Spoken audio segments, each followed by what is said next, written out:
আগে তোমাদের দেখিয়েছি চাকা কীভাবে এইচের মাধ্যমে লাগানো হয়, সবই দেখিয়েছি। প্রথমে এই মাপ নেবে, নিয়ে এই লাস্টের ফুটোটা এই ফুটো করবে। তোমাদের এইভাবে এইচের মধ্যে চাকাটি লাগাবে। তোমাদের দেখানো সুবিধার্থেই আগে থেকে লাগিয়ে রেখেছি, আশা করি বুঝতে পেরেছ।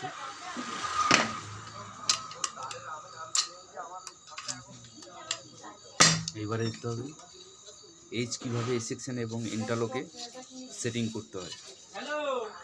চাকা বিহীন এটা কোথায় লাগানো হবে সেটা আগে দেখে নাও। এটাকে ইন্টারলক বলে, এটাকে এ সেকশন বলে, যেটা লক লাগানো আছে। দেখবে সবসময় যে ধারে একটা ফুটো আছে, যে ধারে একটা ফুটো আছে সেই ধারে চাকাবিহীন এইচটা লাগানো হবে। দেখেছো এই ফুটো, এতে স্ক্রুটা লাগানো হবে। এই আগে থেকে লাগিয়ে রেখেছি 32/6 স্ক্রুটা লাগানো হবে। দেখে নাও সেটিংটা কেমন হচ্ছে।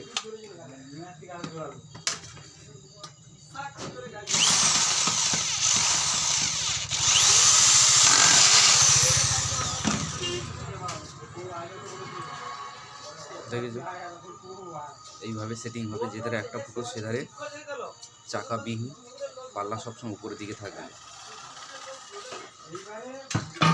এবার এই চাকা লাগানোটা কোথায় লাগবে? পাল্লার সবসময় নিচে থাকবে, যেটা পাল্লা গড়তে সুবিধা করবে, যেটা বটমের উপর দিয়ে যে চাকাটি চলবে সেটা সবসময় পাল্লার এই দুটো ফুটোর দিকে লাগানো হবে, কারণ এইটা নিচের দিকে থাকবে। দেখে নাও সেই একই রকম 32/6 স্ক্রু, এই 32/6 চাকা যেটা থাকবে সেই দুটো ফুটো সেই দিকে থাকবে।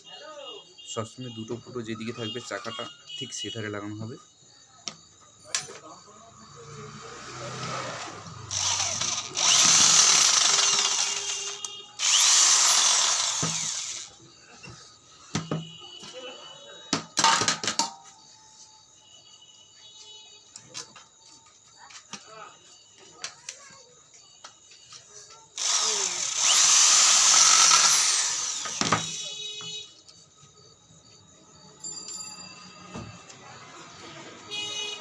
চাকা সমেত এইচটা সবসময় দুটো ফুটো লাগাবে।